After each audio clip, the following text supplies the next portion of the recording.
పంచాయతీ పెట్టుకున్నాడు. ఇది చాలా విలువైన భూమి, నువ్వు ఇట్లయితే ఎట్లా అని. ఇక మనం మాట ఇచ్చినాం, కట్టాల్సిందే, మొదటి వరుస 1,00,000 ఇల్లు కట్టాల్సిందే. ఆయల్ల రాజీవ్ స్వగృహాలు కడితే పేదోళ్ళకి కొంత లాభం అయింది. మళ్ళా ఎవ్వరు ఇండ్లు ఇవ్వలేదు. కట్టాలంటే కుక్కట్పల్లినే ఇవాళ 11 ఎకరాల భూమి ఎతికి 100 కోట్ల రూపాయలు ఈడ పాండబ్బ అంత జగ కావాలన్నా 20 లక్షలు కావాలి. కుక్కట్పల్లి పాండబ్బ పెట్టుకోనికి జగ అనుకుంటే 20 లక్షలు తక్కువ అవుతుంది కదా. మా అక్కలకు బాగానే తెలుసు కదా, రియల్ ఎస్టేట్ చేసే మా సోదరులు ఉన్నారు పైన నుంచి కింది వరకు. పాండబ్బ జగ 10 గజాలు కొనాలంటే కూడా ఇవాళ 20-30 లక్షలు, 2 లక్షలకు గజం తక్కువ నన్ను ఉందా?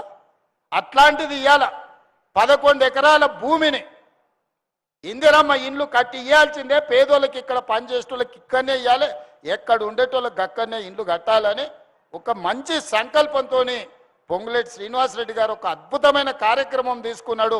ఆయనను హౌసింగ్ శాఖ అధికారులను నేను మనస్ఫూర్తిగా అభినందిస్తున్నా. మంచి కార్యక్రమాన్ని తీసుకున్నారు మీరు.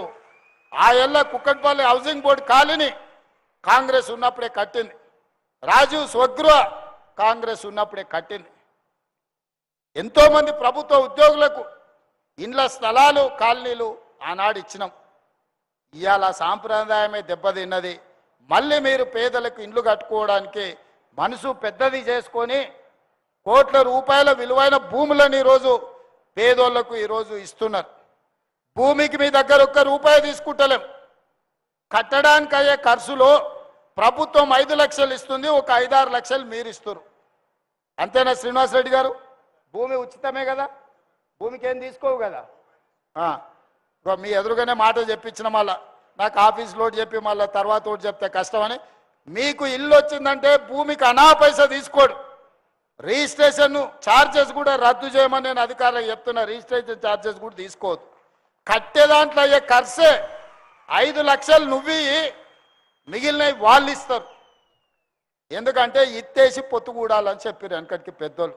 ఏం వేయకపోతే మనకు జిమ్మేదారి ఉండదు. మీరు వచ్చి చూసుకొని కూడా చూసుకోరు. మీరు 10,000, 20,000, 5 లక్షలు, 6 లక్షలు మీరు కడితే ఎట్లా కడుతున్నాడు కాంట్రాక్టర్ అని వస్తా పోస్తూ వచ్చి చూసుకుంటారు. ఏ ఫ్లోర్లో నీకు ఇల్లు డ్రా వెళ్ళిందో మీరు వచ్చి పని మంచిగా అవుతుందా లేదా చూసుకోనికి ఉంటుంది. అందుకే నగరంలో పేదవాళ్ళ కోసం 1,00,000 ఇల్లు కట్టాలని మొదటి విడతగా మంత్రి గారు మంచి సంకల్పంతో ఈరోజు ముందుకు వచ్చిండ్రు. ఈ ప్రాంతం ముఖ్యంగా కుకట్పల్లి కావచ్చు, కుత్బుల్లాపూర్ కావచ్చు, మేడ్చల్ కావచ్చు, లేకపోతే కంటోన్మెంటు, ఎల్బీ నగర్, ఉప్పలి నియోజకవర్గాలు నన్ను రాజకీయంగా నిలబెట్టిన ప్రాంతాలు. అత్యధికంగా పేదలుండే ప్రాంతాలు. ఇతర జిల్లాలు, ఇతర రాష్ట్రాలు, ఇతర దేశాల నుంచి పనులు చేయడానికి ఇక్కడ వలసలు వస్తున్న ప్రాంతం. వాళ్ళందరికీ మంచి పాఠశాలలు, మంచి వైద్యము, ఉండడానికి సొంత ఇల్లు ఇవ్వాలన్న ఆలోచన, వాళ్ళ కలల్ని మీరు కలలు కంటే ఆ కలల్ని పూర్తి చేసే బాధ్యత నేను తీసుకుంటున్నా. మీ సొంతింటి కళ నెరవేరడానికి ఈ ప్రభుత్వం, మీ సోదరుడు రేవంత్ రెడ్డి 100% అండగా ఉంటాడు. అందుకే ఇవాళ ఎవరు ఎన్ని చెప్పినా ఇనకండ్రి. బస్సు ఉచితం వచ్చింది, సన్నబియ్యం వచ్చినాయి, 200 యూనిట్ల కరెంట్ వచ్చింది, 500 రూపాయల సిలిండర్ వచ్చింది, 70,000 ఉద్యోగాలు వచ్చినాయి, సిటీలో పనులు జరుగుతున్నాయి. ఆయల్లో ఓ దగ్గర గ్రామ పంచాయతీ, ఒక దగ్గర మున్సిపాలిటీ, ఓ దగ్గర మున్సిపల్ కార్పొరేషన్, ఓ దగ్గర జిహెచ్ఎంసీ. మా కూన శ్రీశైలం గౌడు బాధ కాదు. ఇట్లా తిరిగితే గ్రామ పంచాయతీ సర్పంచ్తో మాట్లాడాలి, అట్లా తిరిగితే మున్సిపల్ ఆయనతో మాట్లాడాలి, ఇటు తిరిగితే జవహర్ నగర్ మున్సిపల్ కార్పొరేషన్తో మాట్లాడాలి, లేకపోతే జిహెచ్ఎంసీ కమిషనర్తో మాట్లాడాలి. ఇన్ని రకాలుగా మాట్లాడాలంటే నాయకుడికి అర్థమయ్యే లోపలే 5 ఏళ్ళు అయిపోతుంది.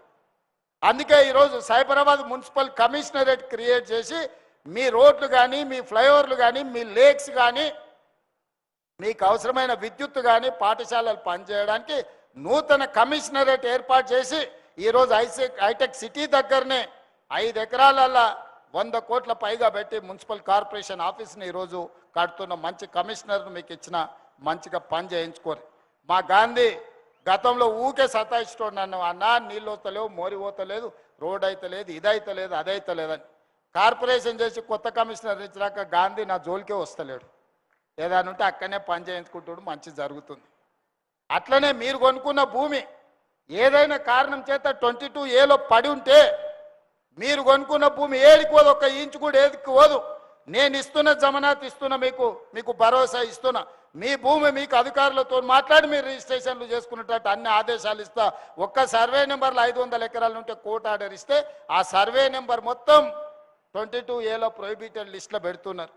అందుకే బై నెంబర్లు ఇచ్చి కేసున్న 2 ఎకరాలు 4 ఎకరాలు 5 ఎకరాలు ఉంటే కోర్టు ఆదేశాలు ఉంటే ప్రభుత్వ భూమి ఉంటే వాటిని పక్కన పెట్టి మిగతా మీరు కొనుక్కున్న భూములు మీరు కట్టుకున్న ఇండ్ల భూములు రిజిస్ట్రేషన్ అయ్యేటట్టు 100% మీకు మంచి జరిగేటట్టు చేస్తా. ఎవరు ఆందోళన చెందాల్సిన పని లేదు. కొంతమంది కోర్టులు పెట్టి సోషల్ మీడియాలో పెడుతురు. నిజం పెడితే మంచిదే ఎవడన్నా నమ్ముతాడు, అబద్ధాలు పెడితే అవలగాడు అనుకుంటారు. ఈ అబద్ధాల సంఘాలకు ఈరోజు అసోసియేషన్లు పెట్టుకొని కోట్లు ఖర్చు పెట్టి కొంతమంది అబద్ధాలు ప్రచారం చేస్తారు. మీరు కూర్చొని ఆలోచన చేయండి. 10 ఏళ్ళు ఆసారు ఏం చేసిండు, 2 ఏళ్ళు మీ తమ్ముడు ఏం చేసిండో మీరు లెక్కేయండి. ఆయన ఇచ్చింది ఏదన్నా ఆపినా, ఆయన ఇచ్చింది ఏదన్నా గుంజుకున్నానా, ఆయన ఏదన్నా సంపాదించాడ పెడితే నేను తీసుకుపోయాను నన్ను తాకట్టు పెట్టినా, ఒక్కసారి ఆలోచన చేయండి. అన్ని మోసుకుంటూనే ఆయన ఇచ్చిన 8,11,000 కోట్ల రూపాయలు అప్పులు అసలు మిర్చి ప్రతి నెల 7,000 కోట్ల రూపాయలు, సంవత్సరం తిరిగితే 75-80 కోట్ల రూపాయలు ఆయన చేసిన అప్పులకు నా తల తాకట్టు పెట్టి నడువు వంగిపోయిన అప్పు కడితేనే రూపాయి కూడబెట్టి ఇన్ని మంచి పనులు చేస్తున్నా. నాకు వయసు ఉంది, ఓపిక ఉంది, మీకోసం పని చేయాలన్న సంకల్పం ఉంది. విధ్వంసమైన తెలంగాణను వికాసం వైపు నడిపించడానికి రోజుకు 18 గంటలు పనిచేసే శక్తి దేవుడు నాకు ఇచ్చిండు.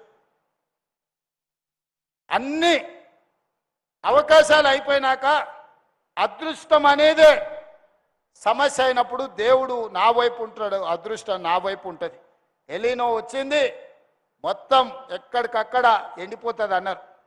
కానీ ఎలీనో వచ్చిన సమయంలోనే ఎల్లంపల్లి నిండింది. శ్రీధర్ బాబు ఇక్కడనే ఉన్నాడు. హైదరాబాద్కి తాగునీటి సమస్య లేకుండా దేవుడే వానలు కురిపించాడు. కొంతమంది మాత్రం కర్ణాటక తమిళనాడు పోయి అఘోర పూజలు చేసిరు. కరువు రావాలి, జనాలు చచ్చిపోవాలి, ఈ ప్రభుత్వం బద్నాం కావాలని. ఇట్లాంటి దుర్మార్గులు కూడా ఉన్నాడు. ఎంత ఘోరంగా అఘోర పూజలు చేసినా దేవుడు వాళ్ళ దిక్కు లేడు, దేవుడు మన దిక్కు ఉన్నాడు. ఎందుకంటే మన సంకల్పం మంచిది. నేను గొప్ప తెలివికల్లో ఉన్నాను నేను చెప్పను, పెద్ద పెద్ద చదువులు చదువుకున్నానని నేను చెప్పను. కానీ 10 మందికి మేలు చేయాలన్న ఆలోచన నాకుంది. అది ఒక్కటి చాలు నన్ను దేవుడు కాపాడడానికి, ఆశీర్వదించడానికి. బస్తీలైనా ఏడైనా ముసలామె ఉంటుంది, ఆమె 10 మందికి మేలు జరగాలని, ఆడపిల్లకు ఏదైనా ఆపద వస్తే పోయి కూర్చొని సాయం చేస్తుంది. ఆమెను అందరూ గౌరవిస్తారు. ఆమె పెద్ద డాక్టర్ చదువుకోవాల్సిన అవసరం లేదు. హాస్పిటల్కి ఓనేళ్ళు పేదోళ్ళు కూడా కాన్పు ఉంటే ఒక పెద్ద మనిషి వచ్చి కూర్చొని సాయం చేస్తే వాళ్ళు జీవితకాలం గుర్తుపెట్టుకుంటారు.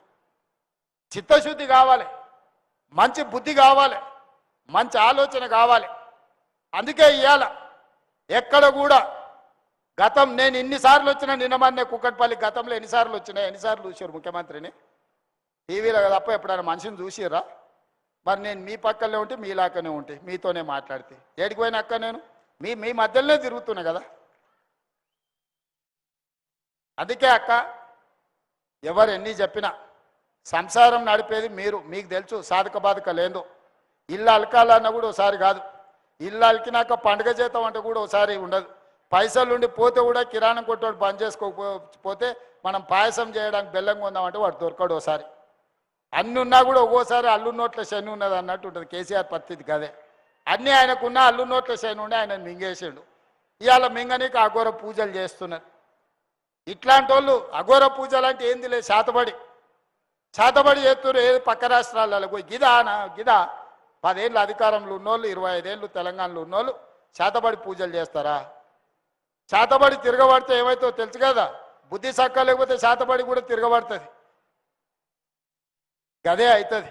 మళ్ళీ ఇంట్లోకి వెళ్ళి ఫామ్ హౌస్లోకి వెళ్ళి బయటకు వెళ్ళకుండా అవుతుంది. ఏం లేదు, అదే తిరగబడి మిమ్మల్ని అష్టదిగ్బంధం చేస్తుంది.